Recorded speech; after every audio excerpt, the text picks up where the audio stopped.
Muy buenas noches a todos, bienvenidos a este conversatorio del día de hoy acerca de las consecuencias socioemocionales de la pandemia en nuestros estudiantes. El día de hoy tenemos dos invitados de lujos. Primero, antes de hacerlos ingresar al estudio, haremos una pequeña presentación de ellos, ¿sí? Muy bien, nuestra primera invitada es la maestra Dalila Sarmiento Hernández. Ella es de México, ella es licenciada en Antropología Social por la Universidad Autónoma Metropolitana, maestra en Imagen, Arte, Cultura y Sociedad por la Universidad Autónoma del Estado de Morelos, doctoranda en Humanidades en la Universidad Autónoma del Estado de Morelos, especialista en estudios de público y museos, y el museo, experiencia como docente de Antropología y Ciencias Sociales a nivel preparatorio y universidad, y recientemente ha impartido cursos sobre apropiación, patrimonio, estudios del público y museos en el Museo Morelense de Arte Contemporáneo. Ella es la maestra Dalila Sarmiento Hernández, de México, y bueno, vamos a presentar ahora a nuestro segundo invitado antes de darle pase y darle la bienvenida a ambos. Y nuestro segundo invitado es el profesor de Educación Primaria y profesor de Educación Media en la especialidad de Matemáticas. Me estoy refiriendo al doctor Arístides Ramón Ibarra García. Él es maestro en Pedagogía, candidato al grado de maestro en Sociología de la Educación, doctor en Pedagogía. Ha participado en diversos cursos, seminarios y encuentros, ha sido conferencista y ponente en diversos encuentros y coloquios, docente de primaria, secundaria, preparatoria, educación superior, tiene licenciatura, maestría, doctorado, en fin. Una eminencia, el doctor Arístides Ramón Ibarra. Ambos les doy la bienvenida. Ahora, buenas noches, doctora Dalila, ¿cómo está usted? Buenas noches, maestro Johan, muchísimas gracias por la invitación. Ok, bienvenido, doctor Arístides, qué gusto tenerlo. Buenas noches a la doctora Dalila, a Johan, a todos nuestros invitados. Es un gusto estar con ustedes.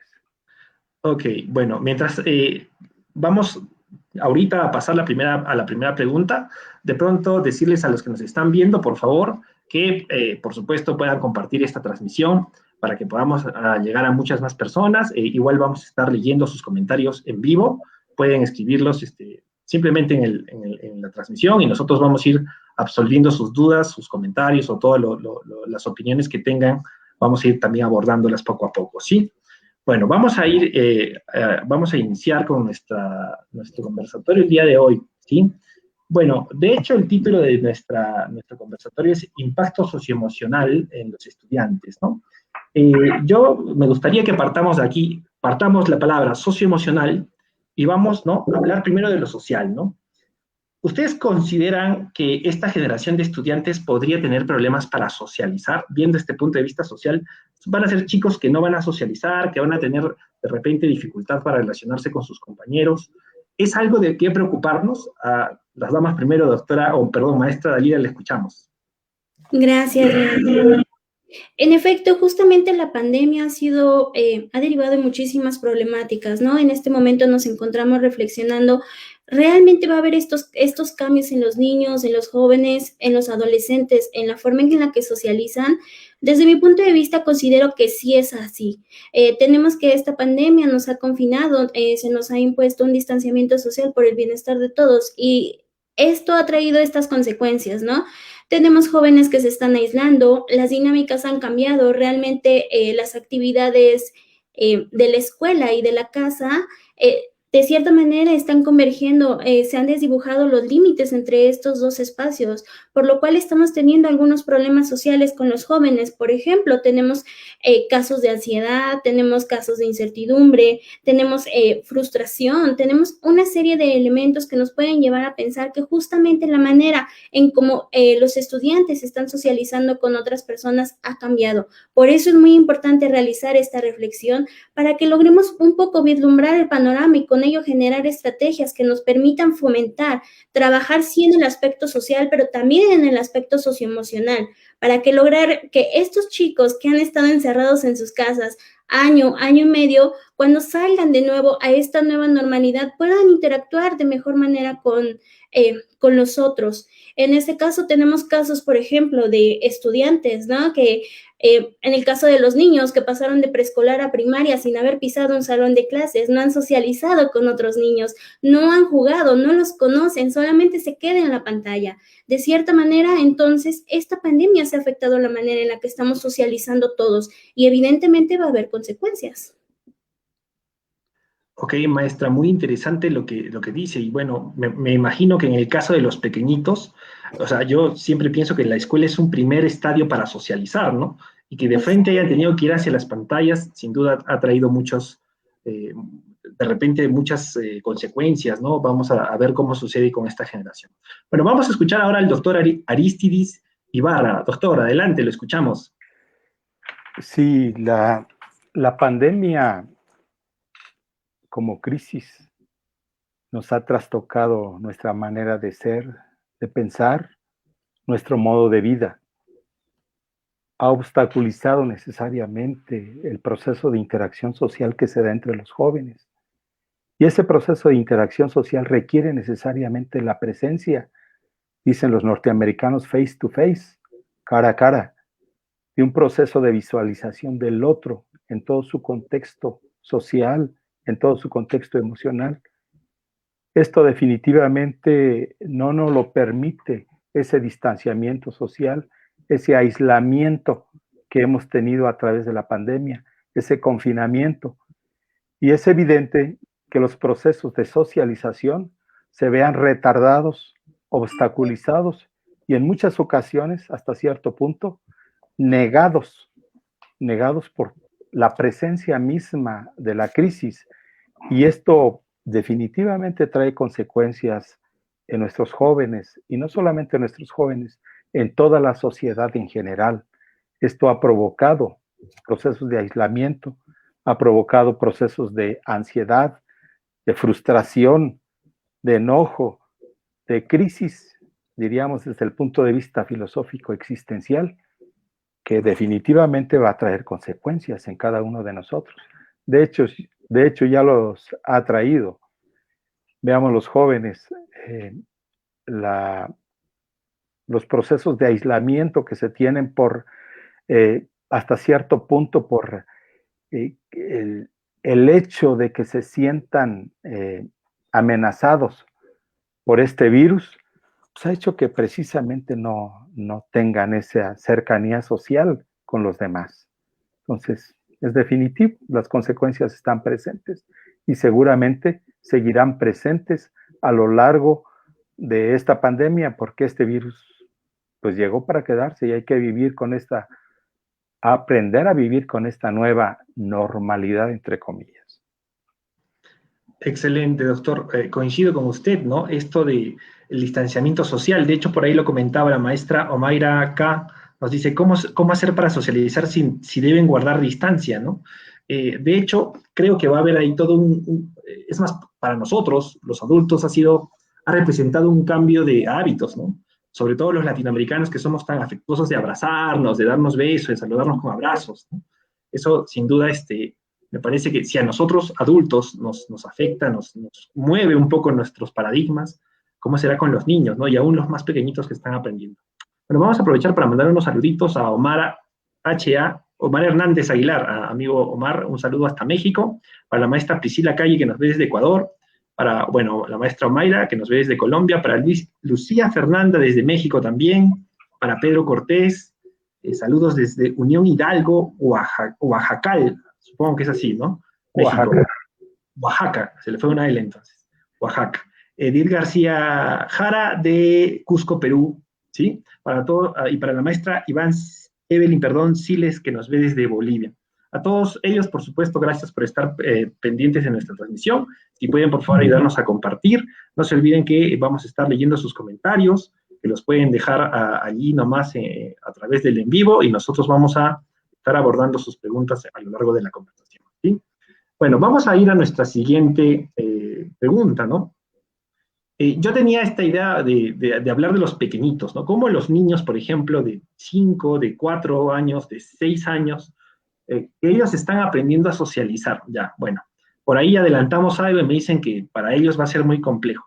Pero, a ver, me pongo un poco, no solamente ahora que está en la virtualidad, sino algunos países ya están regresando. México me parece que regresó. Esto de, por ejemplo, no te acerques a tu compañero, ¿no? No lo abraces mientras estamos en el recreo, ¿no? No coman juntos, ¿no? Porque los niños son mucho de compartir los alimentos, ¿no? ¿No va a generar también no sé, alguna especie de recelo social, de temor al contacto con los demás? Maestra Dalila, le escucho. Claro que sí, creo que en ese aspecto es muy complejo, ¿no? Retomando un poco lo que mencionaba, hay niños que van saliendo de preescolar y entraron a la primaria sin conocer. Esto afecta también la cuestión afectiva. Los niños están acostumbrados, como mencionabas, a abrazar, a besar, ¿no? Recientemente leí una anécdota que esta persona le dio muchas indicaciones a su niño pequeño: por favor, no te quites el cubrebocas, por favor, distanciamiento social. El niño regresó con un cubrebocas a su casa diferente al que tenía, lo intercambió con sus compañeros. Realmente es muy complejo explicarle a estos niños, ¿no? ¿Cómo le decimos? Mantén la distancia social. Si bien se han generado estrategias como Susana Distancia, que incluso fue enfocada a este público joven, de mantener la distancia social para evitar justamente el contagio, es complejo explicarle a estos niños de ten cuidado, no te acerques a los demás, tiene que haber esta distancia, ese temor, ¿no? Creo que sin duda estamos creando también en ellos ese pánico a acercarse a otras personas. Es entonces que por eso tenemos que hacer estas reflexiones. Sin duda, desde la pedagogía, desde la psicología, un trabajo interdisciplinar, analizar cuáles son las mejores estrategias para el retorno a clases. Hablábamos un poco, maestro Johan, justamente el día de hoy estamos en el día más álgido de la tercera ola, y uno de los debates que pues está en boga es de sí van a regresar a clases los niños, pero ¿con qué medidas? Puedes tener distanciamiento social, puedes tener áreas ventiladas, puedes tener profesores vacunados, pero es inherente el contacto entre estos niños que están justamente con esa sed, con esa intención de aprender, de socializar. Incluso hablamos de una construcción de la afectividad que se está viendo mermada por estas condiciones del coronavirus. Es entonces que tenemos que ver qué es lo mejor, qué podemos hacer por ellos, ¿no? Esta cuestión también de que los niños se están viendo agotados porque están frente a una pantalla. Esta cuestión de que tenemos estrés, de que los niños se levantan, por ejemplo, en nuestro país está el programa Aprende en Casa para distintos niveles educativos, en donde se les dan las clases acorde al temario. Posteriormente tienen un profesor que les da clases en línea y tienen tareas. Para ellos ir a la escuela ya está asociado con estar frente a una pantalla. No saben exactamente lo que es convivir, conocer a otras personas, interactuar en el recreo, ¿no? Creo que sí es una situación complicada, sin ánimos de ser apocalíptica, sí es un tema que debemos de tratar y abordar desde diferentes disciplinas, pues para ver qué podemos hacer por ellos, ¿no? Es una preocupación que nos puede llevar a generar estrategias adecuadas en bien de estos niños. Ok, maestra Dalila. Y de hecho, mientras le escuchaba, dos cosas me gustaría comentar. La primera, por supuesto que esto requiere un abordaje, interdisciplinario, ¿no? Psicólogos, antropólogos, todos tenemos que enfocarnos para ver qué va a pasar. Y mientras le escuchaba, usted decía la palabra apocalíptica, y a mí, de verdad, me parece que es una palabra adecuada, ¿no? De repente, sin ánimo de ser apocalíptico, decía usted, puede generar muchos problemas, ¿no? Yo les comento a ustedes y a los que nos están viendo, un niño pequeño, ¿no? Yo soy padre de un menor de 3 años, ¿no? Y yo, por ejemplo, he notado que las pocas veces que salgo con mi hijo por el tema del aislamiento social, voy a veces al parque y lo veo que ya tiene un poco de temor de acercarse a otros niños, ¿no? Y me preocupa y digo, ¿qué tipo de socialización va a tener mi hijo, ¿no? Doctor Aristides, ¿usted qué cree? ¿Cómo? A ver, pongámonos un poquito, imaginémonos algunos años más adelante, ¿cómo van a crecer estos niños que tienen ese tipo de temores? ¿Qué tipo de trastornos podrían tener? ¿Qué consecuencias ve usted, doctor? Bueno, en este momento las consecuencias son reales, las estamos viviendo, ¿sí? El hecho del temor al acercamiento social, al contacto físico, simplemente el temor a contagiarme, el temor a enfermarme, el temor a morir, ¿sí? Que es un concepto que ya está presente de manera un tanto difusa en los niños de primaria, de preescolar, pero que en los adolescentes sí está presente el concepto de muerte. Y entonces, todos esos elementos nos hacen vivir una realidad que ya no es la realidad que vivimos anteriormente. Habrá necesidad de reconfigurar nuestros esquemas de pensamiento, nuestras visiones paradigmáticas. Usted mencionaba, maestro Yoga.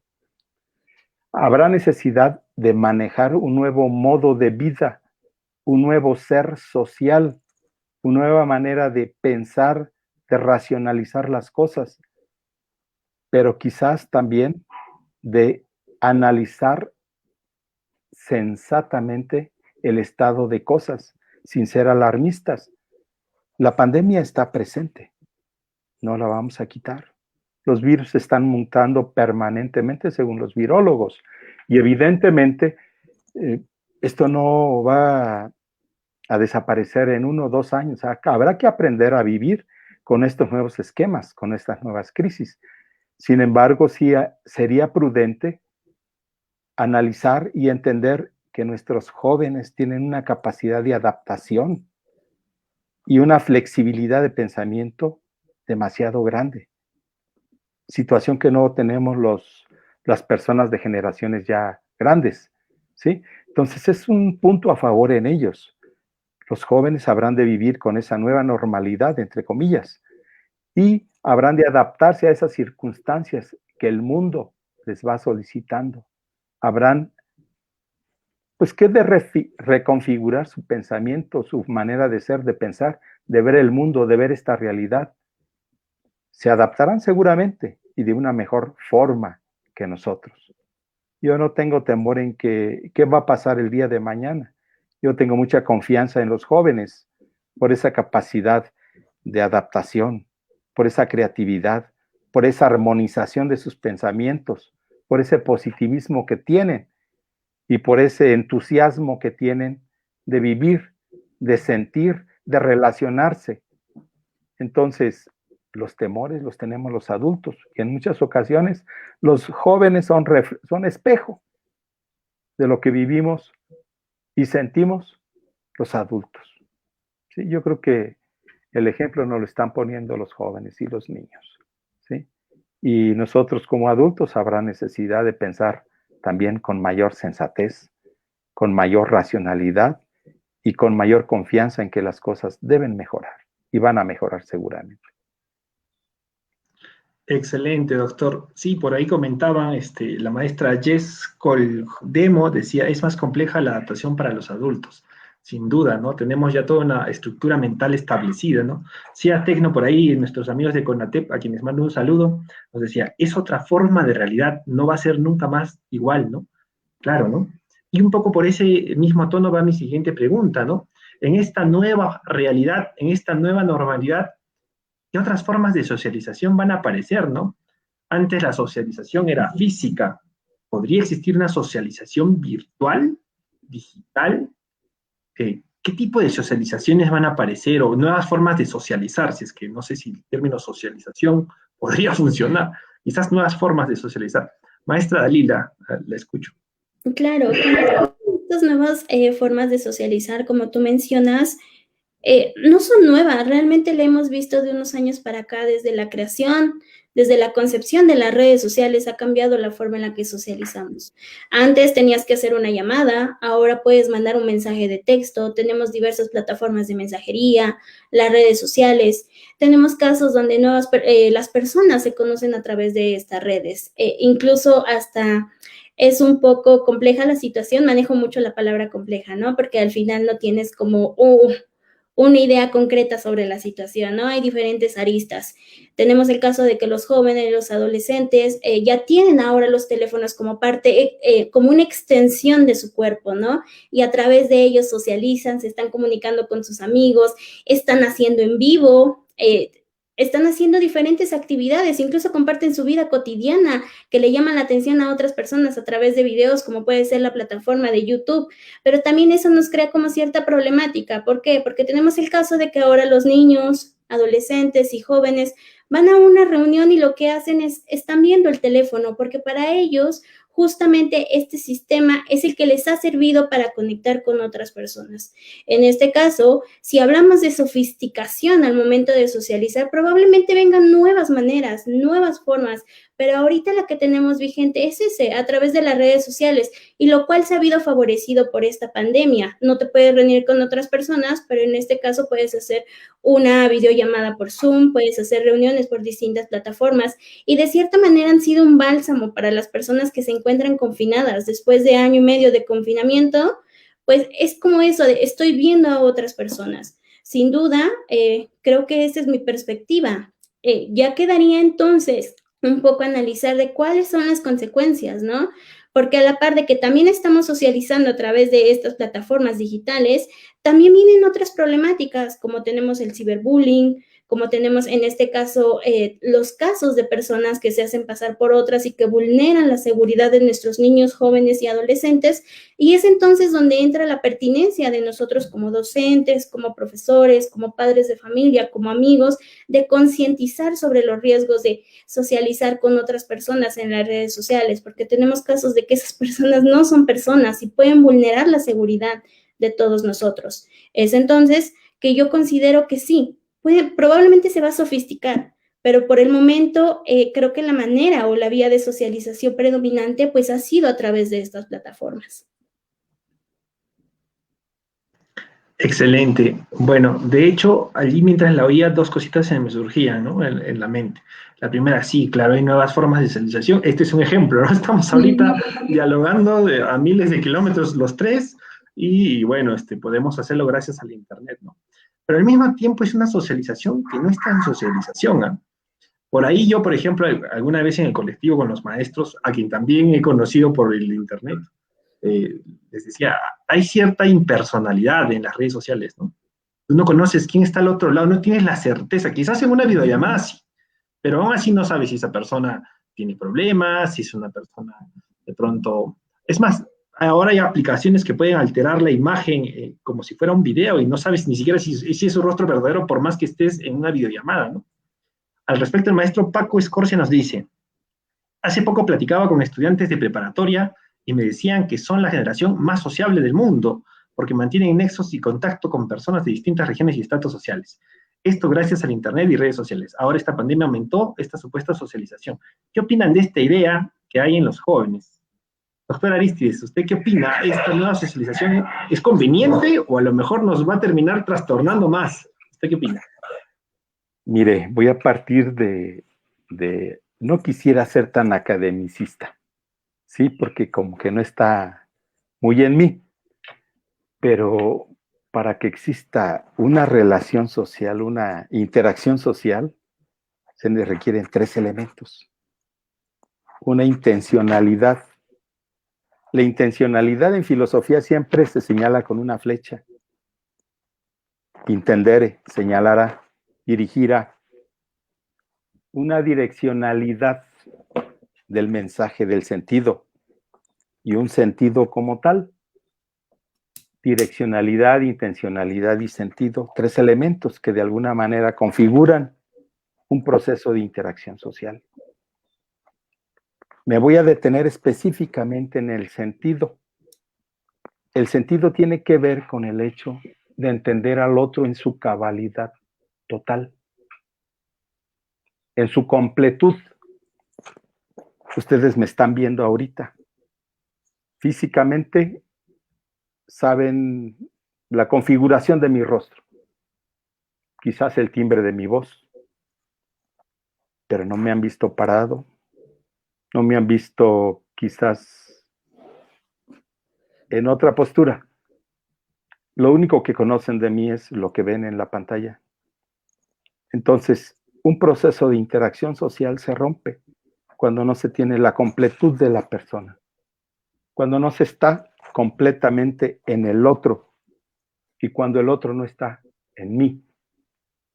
Podemos hablar de un proceso de comunicación, sí, de información también, pero un proceso de interacción social, como la sociología lo maneja, quizás no en su completud, en su totalidad. Entonces, ¿qué elementos sociológicos, qué elementos de estas nuevas redes sociales va a manejar nuestros jóvenes a futuro?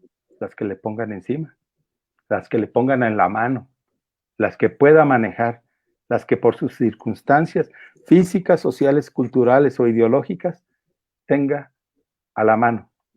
Pero vuelvo a repetir, un proceso de interacción social se da en presencia, face to face, dice la sociología norteamericana, dice la sociología como tal. ¿Cuándo? Cuando existe una acción social en el que la intención, la direccionalidad y el sentido van dirigidas de mí hacia ti y posteriormente de ti hacia mí.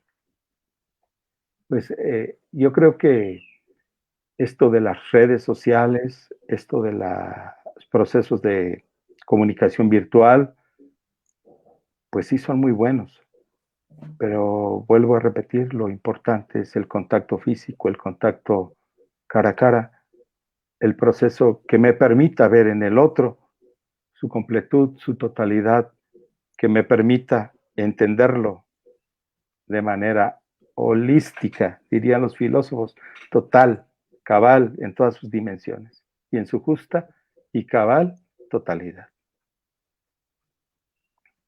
Excelente, doctor Aristides. Escucharlo, de hecho, despeja muchas dudas, al menos a mí, me ayuda a aclarar algunas ideas. Esta idea de completud, ¿no? De entender el total, esa visión holística del otro, ¿no?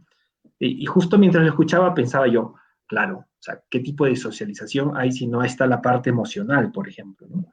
La parte emocional te ayuda a entender al otro, ¿no? Desde la empatía, porque no somos solamente un rostro, no somos solamente las ideas que salen a través de nuestra voz, sino somos las emociones que tenemos, ¿no? Y eso es mucho más complejo. Tratemos de abordar ahora esa partecita, la partecita emocional. ¿Cómo creen ustedes que van a ser emocionalmente hablando los jóvenes del futuro? ¿Serán tímidos, agresivos, retraídos? ¿Qué es lo que va a pasar en cuanto a emociones? Maestra Dalila. Sí, creo que esta pregunta se responde con algunas ideas que ya hemos compartido el doctor Aristides y yo, ¿no? Realmente es complicado saber cómo van a ser los jóvenes y los niños del futuro. Sin duda podemos hacer muchísimas premoniciones al respecto. Y como él mencionó, se van a adaptar dependiendo del contexto. Emocionalmente, sin duda, sí podemos ver consecuencias con esta pandemia, ¿no? Que algo que hemos venido estableciendo, el encierro, el distanciamiento social, el temor a este virus, cambia no solamente en total, a todos los grupos etarios los está cambiando. Entonces, sin duda, sí veremos modificaciones en los jóvenes del futuro. Esta incertidumbre, esta desconfianza, ¿no? Como mencionaba el doctor Aristides, pues el temor de que el otro justamente va a venir y se me va a acercar, entonces existe ese riesgo de que me pueda contagiar. Esto está mutando, no sabemos en cuánto tiempo va a acabar esta pandemia, es complejo definirlo, pero sin duda sí van a haber cambios. Un poco en consecuencia de la pregunta anterior que hablábamos, creo que es importante debatir, ¿no? ¿Cómo se da este proceso de socialización? Sin duda, particularmente yo creo que sí podemos socializar a partir de las redes sociales y de estas plataformas. Y sin duda sí hay cuestiones emocionales en juego. Tenemos el caso del FOMO, ¿no? Los jóvenes están desarrollando este temor a estar desconectados, están teniendo problemas, en este caso somáticos, al no estar en contacto con otras personas a través de las redes sociales y de las plataformas, esta incertidumbre de no estar viendo lo que las otras personas hacen, de no dialogar con otras. Sin duda, en el estricto concepto de socialización sí cambia, pero también creo que hay implicaciones que nos llevan a entender, a comprender que sí hay una socialización. Y entonces es también importante entonces aclarar todos estos tipos de socialización, como lo ha hecho muy bien el doctor Aristides.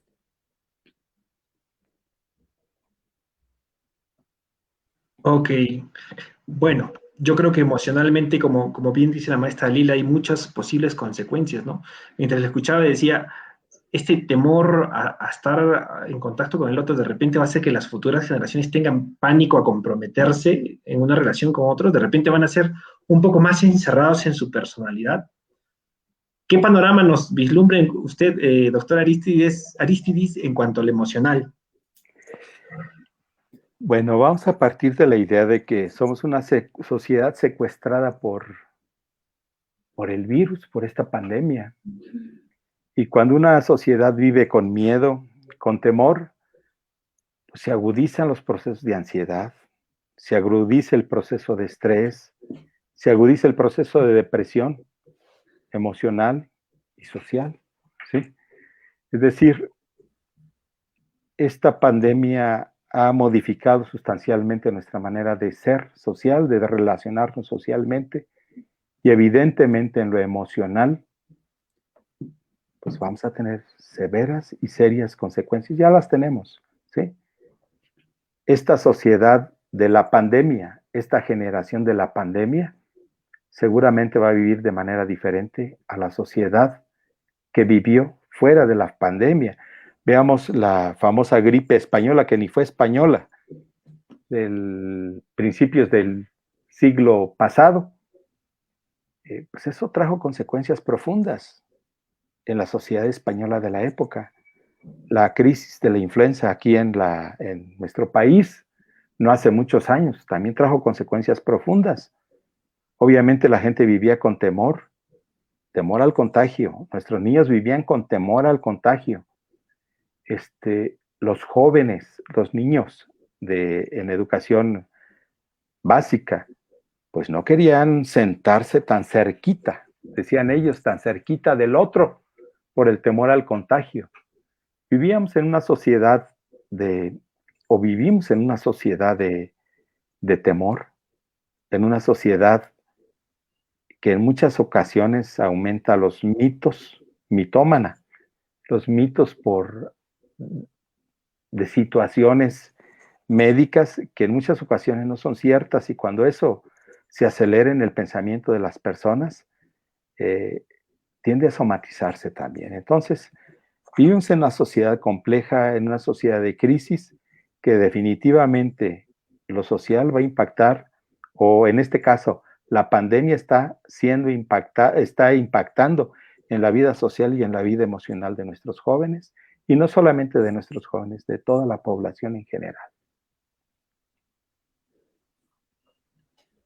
Excelente, doctor Arístides.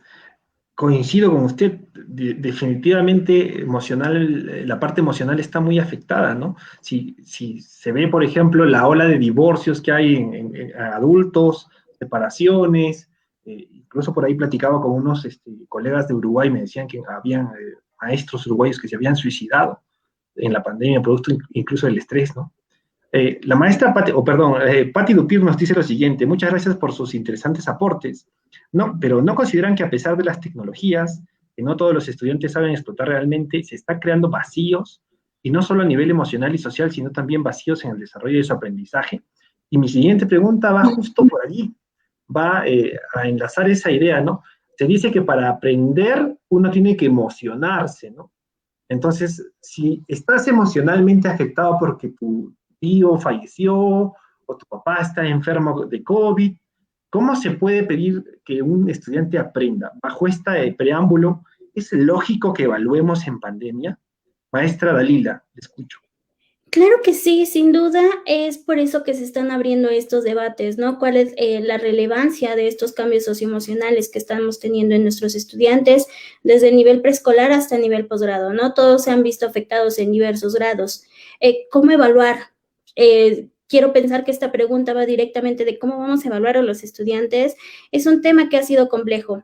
En el caso de nuestro país, la SEP ha establecido que en el ciclo escolar 2020-2021 no puede haber niños reprobados. En este caso, la calificación mínima que se le puede dar es un 6, y anotando observaciones de que no se pudo tener contacto con estos estudiantes. Aquí también me gustaría visibilizar un poco las profundas brechas de desigualdad que vivimos en Latinoamérica, donde no todos los niños, no todos nuestros estudiantes tienen acceso a las tecnologías. Tenemos casos de lugares donde ni siquiera hay acceso a Internet. Tenemos el caso justamente de los profesores que ven en esto una incertidumbre, cómo acercarnos a nuestros alumnos en este complejo entorno, ¿no? Donde no todos tienen el beneficio de poder acceder a estos medios, pero sin embargo hay una institución que me está pidiendo que evalúe a los jóvenes. En este caso, algo que yo ya había mencionado, ¿no? Tenemos que los niños desde que comienza el día hasta que finaliza, pues están frente a una pantalla. Realmente las tareas son interminables porque así se solicita para poder asignar una nota. Tenemos casos incluso donde los padres son los que terminan realizando las actividades porque simplemente no tienen la formación, no tienen el método, no hay las estrategias para que ellos puedan apoyar a sus hijos en este proceso de aprendizaje. Es entonces que una de las incertidumbres que se viene manejando dentro de nuestro sistema educativo es cómo vamos a evaluar. En este momento se están brindando estrategias que nos permiten una salida fácil, pero posteriormente, ¿qué aprendizajes van a tener estos estudiantes? Sin duda hay lagunas en el conocimiento y es por eso que se deben de generar estrategias desde el sector educativo para ver qué vamos a hacer posterior a la pandemia. ¿Cómo vamos a poder lograr nivelar justamente el nivel educativo de nuestros estudiantes, cómo llenar esos vacíos de conocimiento, porque si no los tienes, evidentemente va a ser un problema que se va a ir aplazando, ¿no? Durante su carrera, van a tener que no toda la información es completa, no tienen todos los conocimientos requeridos. Sin duda, es uno de los temas que se está pretendiendo abordar en el sector educativo de nuestro país. ¿Cómo vamos a evaluar el aprendizaje? Tenemos que los niños hacen muchísimas tareas, las envían por diferentes plataformas a sus profesores. Sí, ¿y qué más? Lamentablemente, esta cuestión de las clases en línea nos han limitado como profesores, nos ha generado la impotencia de saber si nuestros alumnos están aprendiendo. Muchísimas veces no sabemos incluso si están prestando atención, tienen justamente la cámara apagada. ¿Cómo incentivarlos? ¿Cómo motivarlos a ser partícipes? Si de por sí eso es complejo, considero que es un poco más complicado llevar a cabo una evaluación del aprendizaje. Quizás en este aspecto el doctor Arístides podría apoyarnos en decir cómo generar esas estrategias partiendo de que pues él tiene una formación especializada en pedagogía. Ok, muchas gracias, maestra Dalila. Y bueno, antes de cederle el turno al doctor Arístides, quisiera incluso reformular un poquito la pregunta, ¿no? Bueno, Patti Dupir, y bueno, saludo por si acaso a la familia Dupir, que franceses ellos que nos están siguiendo, nos hablaba de este vacío en el aprendizaje. Pero yo me pongo a pensar incluso en esta especie de crisis emocional, ¿no? Pensamos a veces, cuando regresemos vamos a subsanar el aprendizaje y lo emocional, ¿cómo subsanamos ese hueco emocional, doctor Arístides? De hecho, por favor, ilumínenos un poco sobre qué vamos a hacer frente a esta crisis. Creo que la pandemia no la escogimos, pero aquí estamos. ¿Y cómo la enfrentamos, maestro? Voy a abordar este comentario desde una relación pedagógica. En una relación pedagógica existe un maestro, un alumno, un contenido y un método, y todo circunscrito con un espacio o con un ambiente socioemocional. Lo socioemocional está imbricado en esos 4 elementos. El maestro se relaciona con el alumno a través del contenido y del método, mediante un proceso socioemocional que está presente en todo momento, en toda relación pedagógica como tal. En una situación normal de enseñanza-aprendizaje, en una forma de vida donde no existen crisis sanitarias, económicas, humanitarias, digamos, la evaluación es el último proceso, la última fase del proceso de enseñanza-aprendizaje. La evaluación se da como necesaria para retroalimentar los procesos o los elementos del proceso de enseñanza-aprendizaje que hayan quedado un poco vacíos, incluyendo hasta cierto punto el aspecto socioemocional.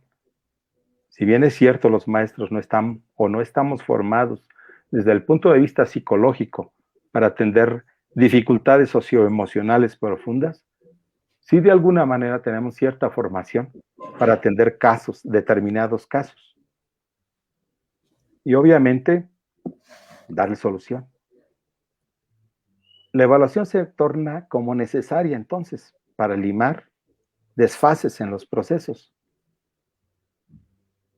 Pero cuando en una situación de crisis, en donde el maestro tiene que conectarse de manera virtual con sus estudiantes y los estudiantes hacer lo mismo, y muchos de esos estudiantes e inclusive docentes no manejamos o no manejan las plataformas o no tienen las herramientas necesarias.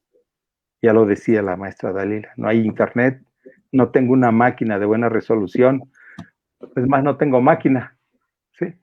¿Qué voy a hacer? Batallar con el teléfono. Pero también nos enfrentamos con problemas económicos profundos. Los padres de familia no tienen dinero suficiente para cargar sus teléfonos con datos móviles, etcétera, etcétera. Entonces, hay una serie de desfases y de problemas que quizás ningún gobierno vislumbró cuando se vino la pandemia, y que esa crisis nos hizo poner muy a flor de piel, muy de manifiesto todas esas incongruencias que el mismo sistema educativo como tal tiene desde el punto de vista herramientas, desde el punto de vista procesos, desde el punto de vista administración, y que sin embargo se tiene que seguir, porque recordemos que la educación es un proceso de institucionalización, o la educación se da de manera institucional exclusivamente en las escuelas. Ahí es donde se establecen las reglas del juego, las reglas de poder, las reglas de convivencia, las normas sociales que habrán de prevalecer en una institución educativa o en un sistema educativo como tal. Y entonces, pues existen todos esos desfases. La evaluación se tiene que dar por necesidad, con las condiciones y limitaciones que existen, aunque sabemos que esa evaluación en muchas ocasiones no corresponde a la realidad en cuanto al nivel de logro de los aprendizajes de cada uno de nuestros estudiantes. En lo personal tengo un sobrino que está en la universidad, los primeros semestres, y que ya cursó un año de ingeniería, pero no conoce su universidad ni conoce a sus compañeros, más que de manera, pues en muchas ocasiones ni virtual, simple y sencillamente se enlaza con la plataforma a ver lo que el maestro les envía y se acabó. Entonces, vuelvo a repetir, ¿existen incongruencias? Sí. Obviamente esta pandemia nos ha mostrado que ni estamos preparados para desarrollar un proceso de educación a distancia, ni mucho menos para valorar o evaluar los resultados del nivel de logro de los aprendizajes de nuestros estudiantes. Habrá que reformular de manera muy puntual cada uno de estos puntos y apartados. Y no es simple y sencillamente ninguna queja ni ningún reclamo a la autoridad, simple y sencillamente es la realidad que tenemos. Seguramente aquí en México, seguramente en Perú, seguramente en Colombia, seguramente en todo el mundo, porque no hay ninguna sociedad, por muy desarrollada, que tenga la educación que realmente requiere, ni la educación que realmente necesite, ni con los medios, ni con los instrumentos que requiere. Muchas gracias, doctor, por su comentario. Bueno, vamos a leer algunos de los comentarios que nos están llegando. Nos dice la maestra Evelyn Siles, muy de acuerdo con la maestra Dalila, la incertidumbre de cómo evaluar, cómo llenar los vacíos. Lala Frida nos pone, ¿qué estrategia recomienda para atender estos miedos y vacíos emocionales? Uy, eso es muy complejísimo. Bueno, a propósito, maestra Lala, le comento que tuvimos una reunión previa con unos psicólogos, que creo que la pregunta iría más para ellos. Ellos hace unos 6 meses, y ellos decían, esta generación va a ser súper resiliente, súper fuerte, y estaban un poco con esa idea del maestro, del doctor Aristes, que decía, los jóvenes se van a adaptar. Entonces, supongo que podrán salir a enfrentar estos vacíos, ¿no? Jess Colcdemo nos dice, por eso es importante la empatía que se tiene como docente con el alumno. Claro, es importante la empatía, así el compromiso que cada uno ponemos, también es importante que el docente trabaje sus emociones para así poder motivar y generar a su vez aprendizajes significativos. Ese es otro universo, ¿no? ¿Cómo le pedimos al maestro que enfrente la batalla si él mismo está exhausto? Pero bueno, antes de llegar a esa pregunta, que también la tengo anotada, mientras los oía quería yo reflexionar en lo siguiente, ¿no? Cuando lo escucho al doctor Aristides, pienso en la palabra evaluación, ¿no? Muchas veces la evaluación se entiende mal, ¿no? O la entendemos como medir una carrera de caballos y el que llegó primero, pues es el primero, ¿no? Pero la evaluación es más ese espíritu de retroalimentar también, ¿no? De diagnosticar. Tiene muchas otras aristas, ¿no? Y de hecho, eso me llevaba a esta pregunta, ¿no? Una cosa es lo que evaluamos y otra cosa es lo que los chicos aprenden, ¿no? Ahí hay una especie de divorcio, ¿no? Porque los chicos, me da la impresión, por ejemplo, que ahora han aprendido infinidad de cosas en cuanto a la tecnología, ¿no? Pero, ¿qué evaluamos? Evaluamos matemática, listo, desaprobado, ¿no? Entonces, no sé, ¿qué sucede? ¿Por qué hay esa especie de distancia entre lo que se evalúa muchas veces y lo que se aprende? Y preguntarles de pronto, ¿qué consideran ustedes que los chicos han podido aprender en esta pandemia? Porque esta pandemia nos ha dejado aprendizajes a todos. Uy, se fue la maestra Dalila, así que, doctor Aristides, va usted primero mientras la maestra se Sí, claro que sí. ¿Qué han aprendido? Han aprendido a enfrentar la adversidad. Han aprendido a manejar la resiliencia con mayor profundidad. Han aprendido a manejar las situaciones a las que se han enfrentado. Han aprendido a manejar tecnología, incluso sin instructivos. Han aprendido a ser autosuficientes en muchas ocasiones en cuanto a solventar sus necesidades de aprendizaje, porque en muchas ocasiones, hay que ser claros, lo que les provee el docente en muchas ocasiones no llena esos vacíos del que hablaba la maestra, que usted hacía un comentario, ¿sí? Entonces, pues el joven ha aprendido muchas cosas, ha aprendido más de lo que le ha enseñado el maestro, creo yo. Ha aprendido a vivir con esta pandemia, ¿sí? Ha aprendido a manejarse con y a pesar de las limitaciones que le pudiera presentar la escuela, ¿sí? Han aprendido a movilizarse de manera segura dentro de este esquema tan complejo que nos muestra esta pandemia. Han aprendido muchas cosas. Créame que yo realmente admiro la capacidad de absorción, la capacidad de asimilación, la capacidad de creatividad, la capacidad de armonización que tienen los jóvenes hoy en día. Y la verdad, yo me siento insignificante frente a esas capacidades que tienen los estudiantes, los jóvenes, las nuevas generaciones. Los maestros mismos han aprendido a manejar muchísimas situaciones que la institución no les aportó y que sin embargo han manejado de manera muy puntual, muy precisa, muy entusiasta cada uno de los retos que le ha presentado esta pandemia en la manera de enseñar, en la manera de conducirse, en la manera de vivir con sus alumnos un proceso de enseñanza-aprendizaje. Realmente yo los felicito. Yo estoy admirado con ustedes. En una ocasión, perdón por el comentario, me decían, maestro, ¿sí nos da un curso de didáctica? Le dije, no, jamás. Más bien, dénmelo ustedes a mí. ¿Sí? Didáctica de las matemáticas. Le dije, no, ustedes tienen más tablas que yo. ¿Sí? Han enfrentado más las situaciones que yo. El curso debería ser de allá para acá, no de aquí para allá. ¿Sí? Yo lo que les voy a enseñar es quizás elementos teóricos, pero ustedes me van a enseñar las cuestiones prácticas, pragmáticas, empíricas, vivenciales. Y eso es lo rico.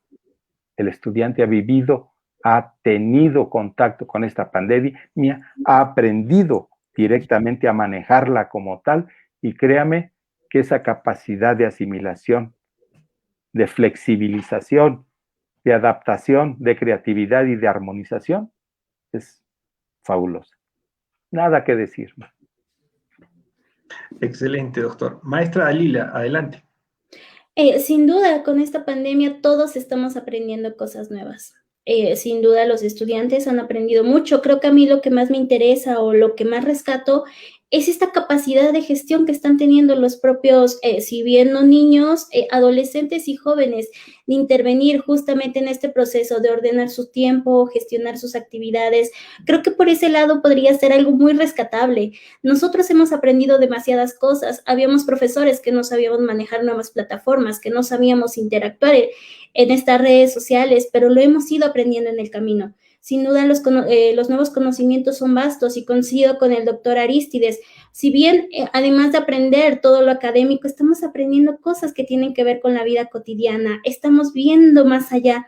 E incluso a través de la pantalla hemos interactuado, porque ya no solamente interactuamos con el estudiante, también interactuamos con su mamá, con su hermano, conocemos un poco de su entorno, que también tiene el otro aspecto, ¿no? De cómo la escuela ha entrado a la casa, ¿no? De cierta manera, tiene su aspecto un tanto invasivo, entrar a la intimidad, ver estas dinámicas dentro del hogar, pero también se han aprendido nuevas formas, ¿no? Nos ha servido muchísimo para adaptarnos y que sin duda vamos a seguir aprendiendo más cosas porque pues esto no se ha acabado, pero aprendizajes en suma son vastos.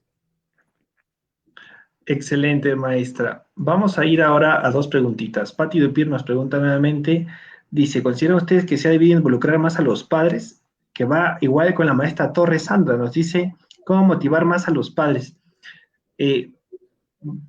Mantengamos el orden que se quedó. Doctor Arístides, ¿cómo considera usted que se debió actuar con los padres? ¿Se debió involucrar más? ¿De pronto no? ¿Cuál era la estrategia frente a la crisis y cuál debería ser después la estrategia pasando la crisis, doctor? Bueno, el maestro es un agente educativo, pero hay que recordar que la primera formadora, la primera socializadora, pues es la familia.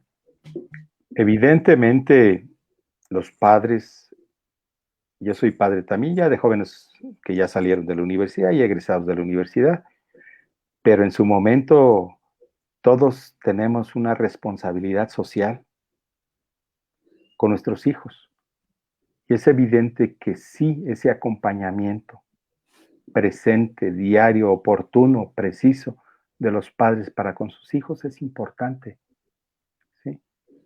Finalmente, el hecho de que se sientan acompañados, de que se sientan guiados, de que se sientan acogidos, pues es importante, no solamente en el aprendizaje como tal del estudiante, en el aprendizaje académico, sino también en cuanto a lo emocional, el hecho de sentirme seguro con alguien, el hecho de sentirme tranquilo con ese ser que está ahí cerquita de mí, que me brinda protección, que me brinda auxilio.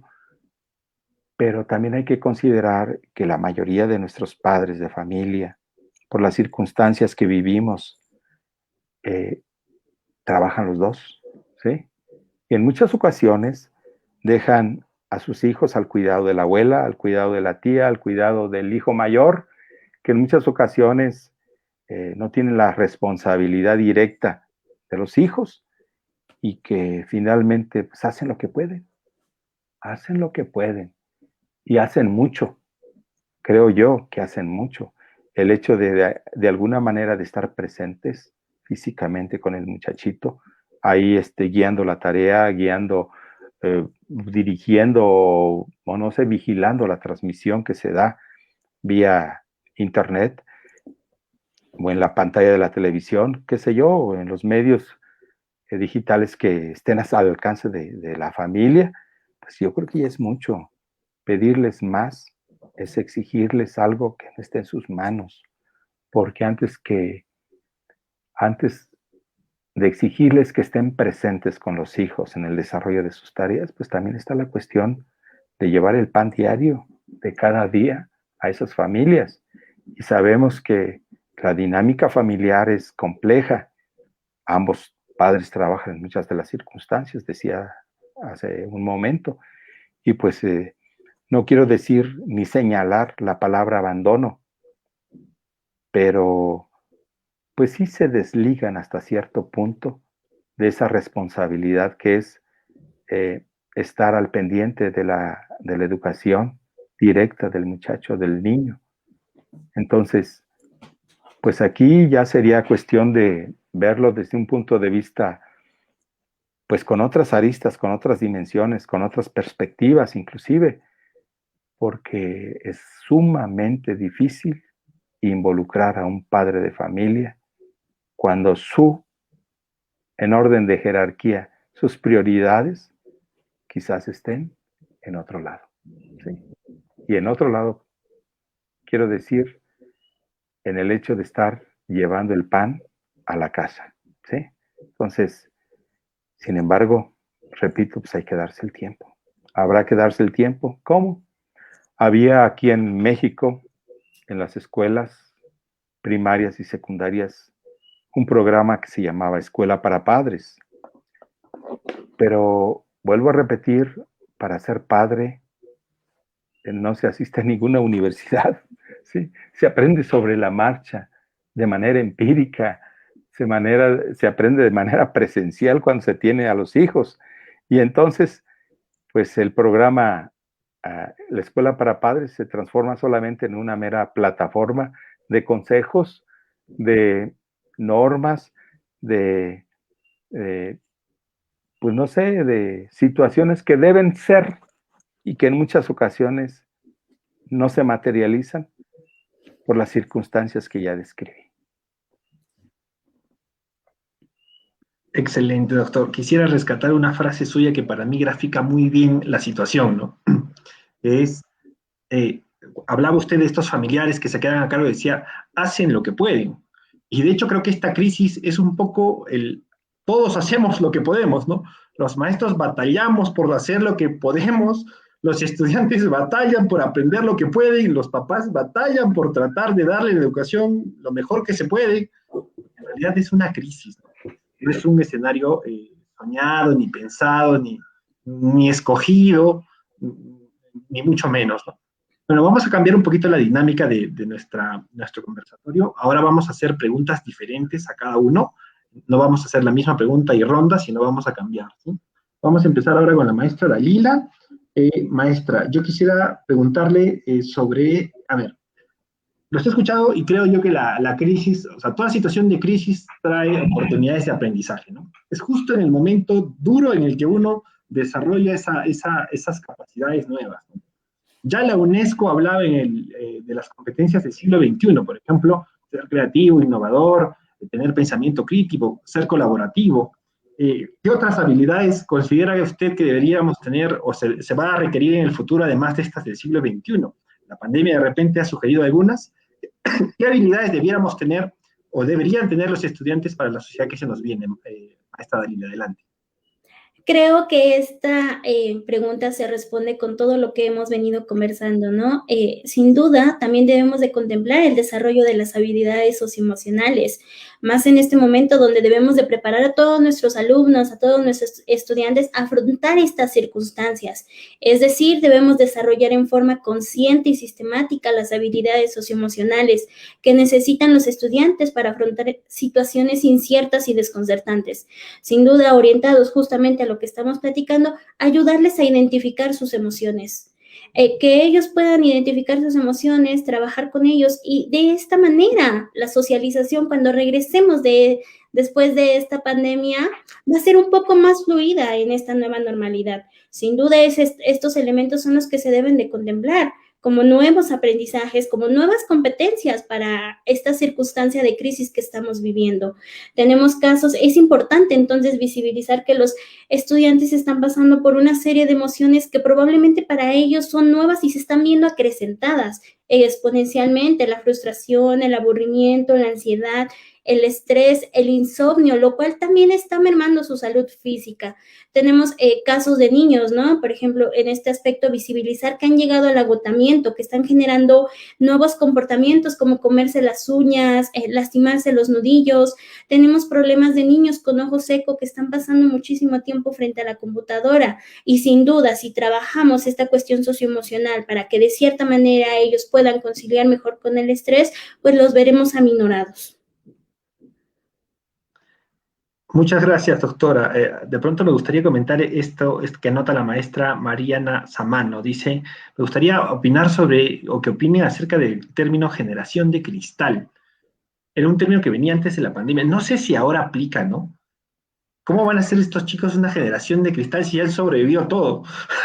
No sé Sí, si ya creo que sí. no. Maestra, te escucho. Estamos pasando por serios muy importantes. Tenemos una crisis por la pandemia actualmente, tenemos el calentamiento global, tenemos crisis económicas. Creo que la etiqueta de poner justamente generación de cristal es aminorar el esfuerzo que están haciendo todos estos niños, adolescentes, jóvenes que están creciendo en un entorno de incertidumbre. También esta cuestión de ser la generación de cristal, de decir, es que no aguantas muchas cosas, es que no toleran la crítica, es que no toleran muchas cosas. También debemos de pensar que es una generación que está levantando la voz, que tiene otra manera de pensar, que tiene otras experiencias y que está diciendo, sí, esto sí me gusta, esto no me gusta y te voy a decir por qué. Evidentemente es un cambio generacional y el hecho de utilizar esta etiqueta de generación de cristal nos vulnera a todos, ¿no? Porque es una época de constante cambio, entonces no tenemos que ir por ahí. Sin duda, también hay pequeños casos y hay casos aislados también que estos casos no nos nublen todo el panorama. Hay casos, por ejemplo, en una de las preguntas veía la apatía, la flojera en los nuevos jóvenes. Creo que de cierta manera siempre han estado ahí, pero ahora se visibiliza justamente por esta globalización, ¿no? Donde podemos ver todo desde distintas panorámicas, con diversas aristas. Entonces, creo que en ese aspecto no deberíamos utilizar esa etiqueta de generación de cristal, porque como justamente has mencionado, maestro, es una generación que le ha tocado vivir demasiada incertidumbre, demasiados momentos difíciles y que sin duda lo que viene más adelante va a causar más trabajo para ellos. Entonces, creo que esa etiqueta la podríamos descartar, aunque está ahí, ¿no? Y se difunde mal. Entonces, creo que es algo que debemos reflexionar al respecto.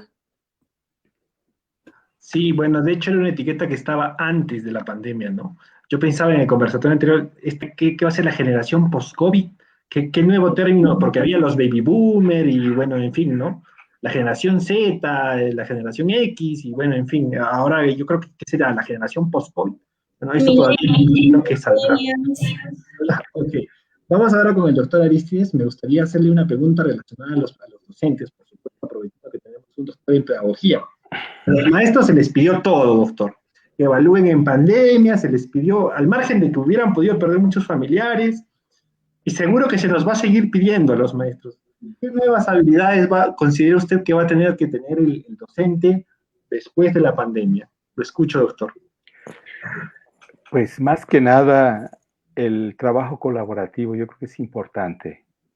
El hecho de que se adapten a las circunstancias, de que flexibilicen su pensamiento, de que cambien esa visión paradigmática de ver al examen como un requisito institucional único para valorar el nivel de logro del estudiante. Yo creo que hay muchas circunstancias que van a ir cambiando conforme pase el tiempo y uno de los elementos centrales es que aprendan a abordar como docente su función, pero que también aprendan esos desafíos éticos que le presenta la profesión como tal. Muchos de los maestros no afrontamos nuestras obligaciones como tal y menos afrontamos la situación ética que deriva de ejercer esta profesión. Así como existe una ética para el médico, como una ética para X profesión, también hay una ética para el docente. Y diría una ética humanizada o humanizante, globalizante, holística, que nos haga responsables de las situaciones y de la responsabilidad que asumimos al ser docente. Cuando nos formaron como tal, nadie nos obligó a aceptar una carrera, ni a seguir una carrera, ni a aceptar un título, ni a simplemente a aceptar un trabajo. Lo aceptamos de manera voluntaria. Y al aceptar de manera voluntaria un trabajo, aceptamos las responsabilidades inherentes al ejercicio de dicha profesión. Entonces yo pienso que el hecho de que una de las cualidades, pues, ¿qué les diré? De la manera de ser del docente es que asuma verdaderamente su responsabilidad, su ser docente. su actuar como docente, en una dimensión plena, total, cabal, con plena conciencia de lo que está haciendo, obviamente, pero también con plena conciencia de la responsabilidad que ejerce su profesión dentro del esquema social amplio. ¿Sí? Somos formadores de generaciones, somos formadores de naciones. Por nuestras manos pasan las generaciones jóvenes. El futuro de una nación está en manos de un docente. ¿Sí? Entonces, que veamos esa realidad y que no menospreciemos para nada nuestra profesión. Al contrario, que cada uno de nosotros se sienta halagado del hecho de ser maestro con mayúsculas, ¿sí? De ser docente en su cabal dimensión, de asumir las responsabilidades que son inherentes a la profesión y consecuentemente de asumir los retos y desafíos éticos que nos presenta como tal. Somos formadores de hombres. Muchísimas gracias, doctor. Dos palabritas que resalto: flexibilización, que comentaba la maestra Patti aquí, y adaptación, ¿no? Dos palabras claves en pandemia. Por ahí comentaba, aquí todos tratan de adaptarse, nos dice al final la maestra Jess Kologdemo. Y creo que adaptar y flexibilizar, de eso se ha tratado toda esta batalla, ¿no? Así es. Bueno, vamos ahora, me gustaría preguntarle a la antropóloga, ya que la tenemos aquí, ¿qué va a pasar con nuestra humanidad? Me voy a salir un poquito del tema educativo, ¿sí? Yo por ahí leí que había la posibilidad de que existiera un nuevo renacimiento, ¿no? Incluso se dice que después de la peste negra, ¿no? Se dio el renacimiento en la historia del arte, ¿no? En la historia de la humanidad, en realidad. ¿Usted qué opina, maestra Dalila? ¿Qué se viene para la humanidad? ¿Qué vamos a cambiar o vamos a quedar igual? Sin duda sí va a haber un renacimiento. El día que nos digan que la pandemia está controlada, sin duda tendremos ese sentimiento de algo nuevo. Vamos a comenzar de nuevo, ¿no? Se han perdido demasiadas cosas, demasiadas personas durante esta pandemia, lo cual significa que individualmente y colectivamente empezaremos de nuevo y es una nueva oportunidad para crear cosas nuevas, porque sin duda esta pandemia nos está dejando demasiados aprendizajes. Creo que en este aspecto hablamos sobre justamente el aprendizaje, pero estamos aprendiendo tantas cosas justamente desde la empatía, desde la práctica diaria. Sin duda sí habrá un nuevo renacimiento, hablándolo metafóricamente, porque será un nuevo comienzo para todos. Sin duda estamos visibilizando todas las problemáticas en las que tenemos que trabajar como docentes, tenemos que desarrollar nuevas habilidades, justamente ser más flexibles, trabajar en habilidades emocionales. Sobre todo predomina la empatía y la solidaridad como dos emociones que debemos de trabajar y que debemos fomentar para el futuro. En este caso, sí, y desde mi perspectiva personal, creo que va a ser ese momento, ¿no? Ese momento nuevo donde vamos a decir, eso quedó en el pasado, fue un momento difícil, aprendimos muchísimas cosas, es momento de seguir adelante. Siempre estamos en constante cambio y ese será un claro ejemplo. Muchas gracias. Siempre después de la tormenta suele salir el sol. Ojalá que esta vez salga con bastante radiante, con mucha fuerza, ¿no? Ahora la pregunta para el doctor Aristides es educativa 100%. Doctor, ¿qué lección se debe sacar de toda esta crisis en el ámbito educativo para pares, maestros, estudiantes? ¿Qué aprendemos educativamente de toda esta tragedia que nos ha tocado vivir? Miren, hay una pedagogía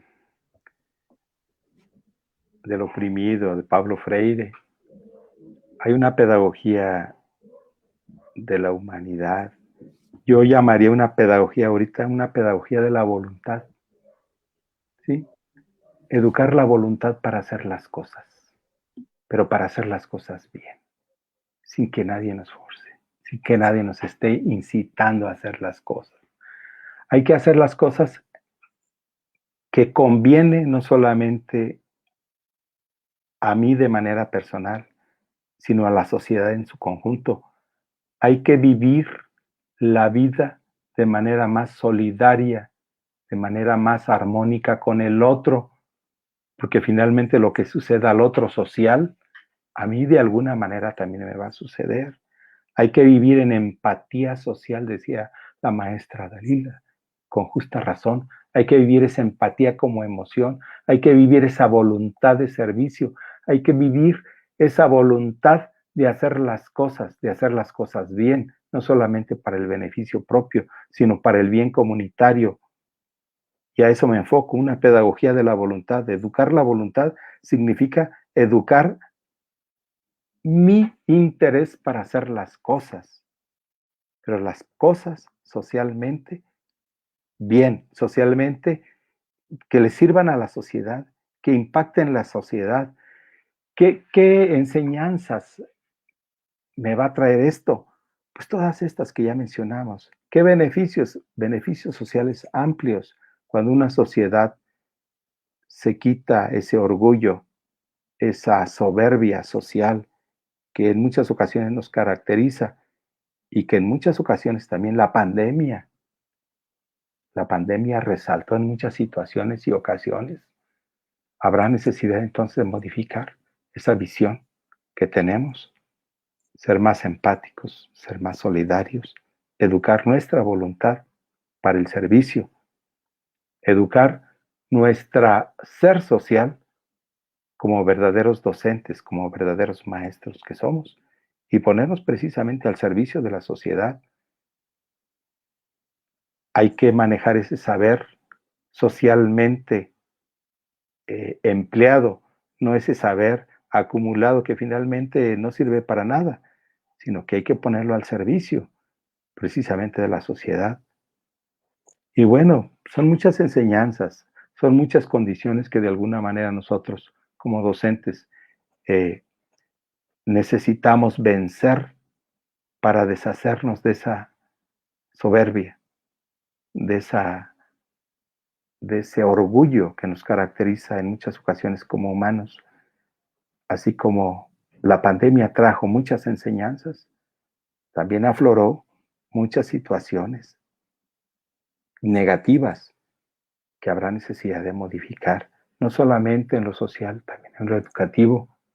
Habrá necesidad de reformular nuestro sistema educativo, habrá necesidad de esquematizar o reesquematizar los esquemas de pensamiento de nuestros estudiantes, de nuestros maestros primeramente, cuando educamos a un maestro de alguna manera sobre una nueva dimensión, sobre nuevos paradigmas, de alguna manera estamos trabajando no solamente con el maestro, ya de alguna manera estamos trabajando también con los alumnos, con la sociedad en su conjunto.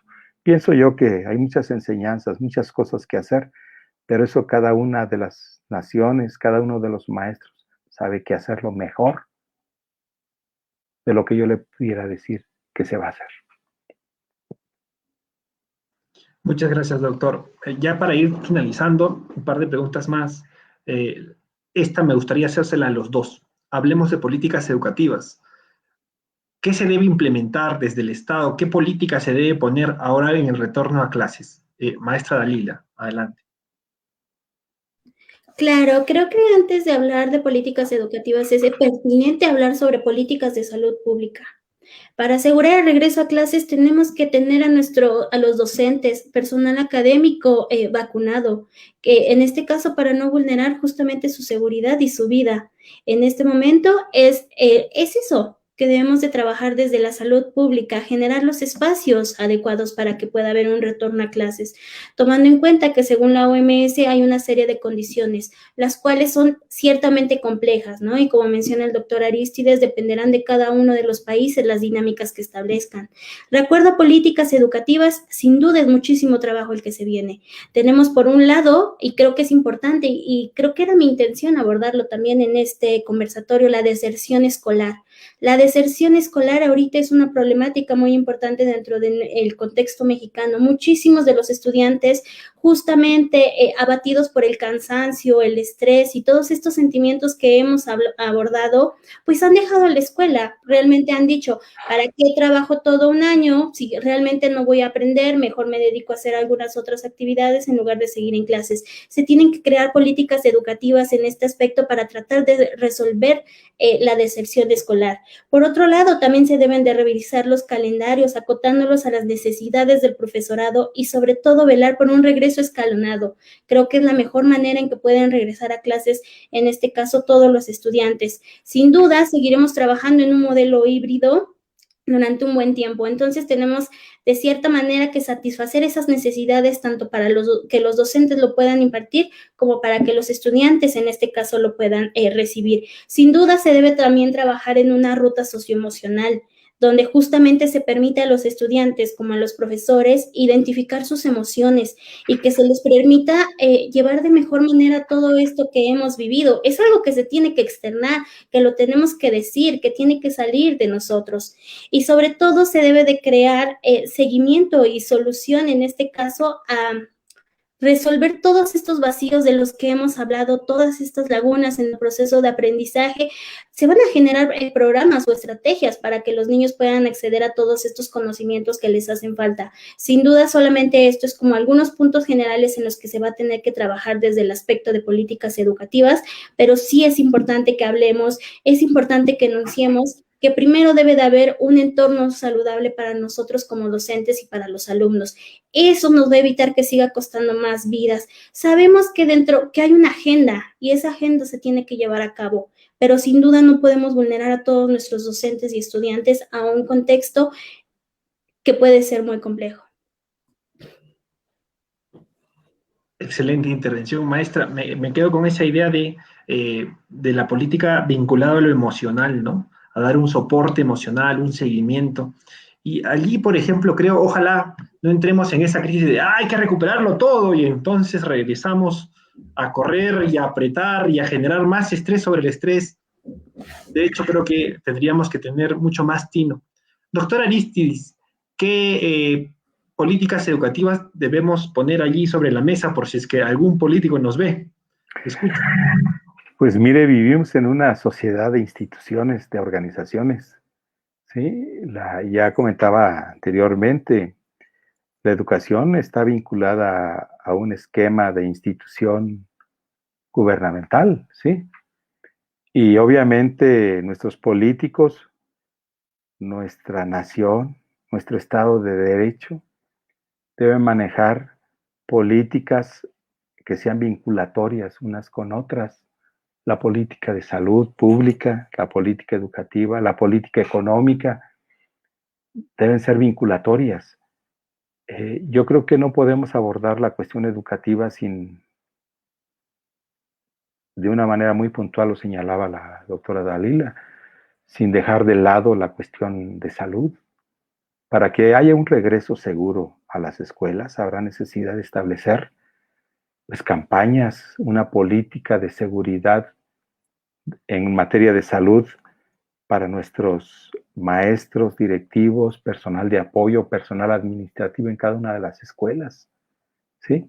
Porque de alguna manera, si regresamos de manera muy precipitada a las aulas, seguramente no vamos a tener una tercera, ni cuarta, ni quinta ola, vamos a tener la destrucción total de nuestros recursos humanos, de nuestros seres en cada una de las naciones.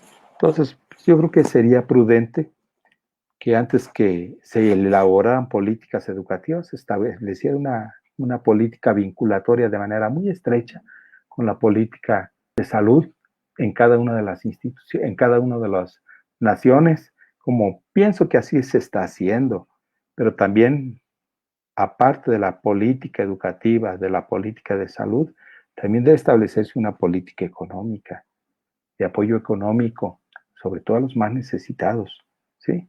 ¿Por qué? Porque no podemos hablar de educación cuando el estudiante, cuando el padre de familia de alguna manera no tiene los elementos ni recursos necesarios, económicos, materiales, para llevar a sus hijos a la escuela. Ni tampoco podemos hablar de una buena educación cuando existen carencias de salud drásticas en cada una de las naciones. Entonces, yo creo que todo va aparejado, ¿sí? Manejar la política educativa al margen de otras políticas de Estado sería diferente, ¿sí?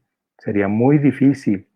Y de hecho la educación debe ser una política de Estado, es política de Estado, al igual que la salud, al igual que la política económica, al igual que todos los procesos socioeducativos, socioemocionales que se pudieran dar en las escuelas. debería ser también materia de política de Estado. Ver cómo regresan nuestros estudiantes, ver cómo están nuestros maestros en las aulas atendiendo no a 15 estudiantes, sino a 65 estudiantes, a 50 estudiantes por grupo, o atienden o cuidan a los estudiantes. Y en un esquema educativo donde se satura el sistema, se masifica el sistema, se destruye el sistema. No se cuida el sistema. Excelente, doctor. Dado que el día de hoy tengo dos invitados mexicanos y después de escuchar estos me queda, no sé por qué se me aparecía esta frase que es, no, ¿cómo es? También me dijo un arriero que no hay que llegar primero, sino hay que saber llegar, ¿no? Siento que nos estamos precipitando muchas veces, ¿no? Siento, por ejemplo, que hay una especie de competencia entre los países de, es que tal país que está cerca de nosotros ya volvió a clases, entonces nosotros también, ¿no? Entonces, como ellos ya vacunaron a sus maestros, nosotros también, ¿no? Y hay una especie de intento por tratar de quedar bien y no se toma realmente un enfoque así como el que ustedes sugieren, ¿no? General, holístico, interdisciplinario, ¿no? Integral, ¿no? Que piense en el bienestar de nuestros estudiantes y en el bienestar social en general, ¿no? Porque las escuelas son solo el reflejo de lo que estamos viviendo. La crisis que se ve en las escuelas es la crisis que vivimos en general. Bueno, ya el tiempo ha volado, realmente he disfrutado mucho de esta conversación, ha sido muy amena, les agradezco a ambos por esta noche, por sus opiniones, por compartir con nosotros todos sus puntos de vista. Un mensaje final breve, 1 minuto, quizás 1 minuto y medio, muy cortito para dar una última reflexión de cada quien. Maestra Dalila, va usted primero. Bueno, en primera instancia me gustaría agradecer la invitación a este conversatorio. Sin duda, compartir experiencias, compartir todas estas ideas nos ayudan y es un bálsamo para todos los que somos docentes y profesores. Saber que es una incertidumbre compartida. También queda reconocer el trabajo tanto de los docentes, personal académico, también los padres de familia. Todos hemos tratado de hacer lo mejor posible y entonces queda reconocer eso. Y sin duda, también es pertinente que empecemos estos trabajos interdisciplinarios y reflexivos donde abordemos esta época actual y justamente nos preparemos, vislumbremos cómo va a ser el futuro para llegar mejor preparados, que sin duda nos adaptaremos, como dijo el doctor Arístides, pero nos ayudará en el futuro. Te agradezco mucho la invitación, maestro Johan, Arístides, doctor Arístides, muchísimas gracias por compartir este conversatorio conmigo. Gracias. Muchísimas gracias, maestra Dalila. Doctor Arístides, sus reflexiones finales, por favor, sus impresiones. Pues agradecerles a Johan, a la doctora Dalila, a Johan por su invitación, a la doctora Dalila por su presencia, una presencia siempre grata, un honor estar con ustedes. A quienes nos están escuchando, agradecerles su tiempo. Dice un dicho que quien regala tiempo regala vida. Gracias por escucharnos, gracias por oírnos desde sus países y recordarles que somos maestros, que tenemos en nuestras manos el tesoro más rico de una nación, que es su niñez, su juventud. Decirles gracias por la labor que desarrollan, decirles que los admiro mucho, que a pesar de las circunstancias sociales, económicas, políticas, culturales, ideológicas, están ahí, están luchando, están creando nación, están haciendo patria, diríamos. Muchísimas gracias y felicitaciones por la actividad que desarrollan de manera tan desinteresada, tan altruista, tan enorme, tan vasta, tan magnífica. Muchas gracias. Muchas gracias por esas palabras, doctor. Muchas gracias, maestra Dalila.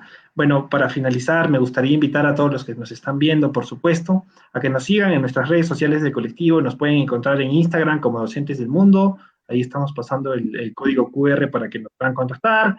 En Twitter estamos como @Docentes del Mundo. En la página, por supuesto, de Facebook en la que estamos haciendo este live, en vivo, es @maestros.mundo. Y también tenemos el grupo de profesores, docentes y maestros del mundo, donde se comunican mucho más cercano. Ahí nos pueden encontrar a varios de nosotros, los coordinadores, tal cual nos pueden contactar, escribir, estamos siempre a su disposición para poder abordar los temas o proyectos que ustedes gusten, ¿sí? Muchas gracias, les mando un abrazo fraterno a ambos desde aquí, desde Perú, y un abrazo para todos los que nos han visto esta noche a través de esta transmisión, ¿sí? Hasta pronto. Un gusto. Hasta luego.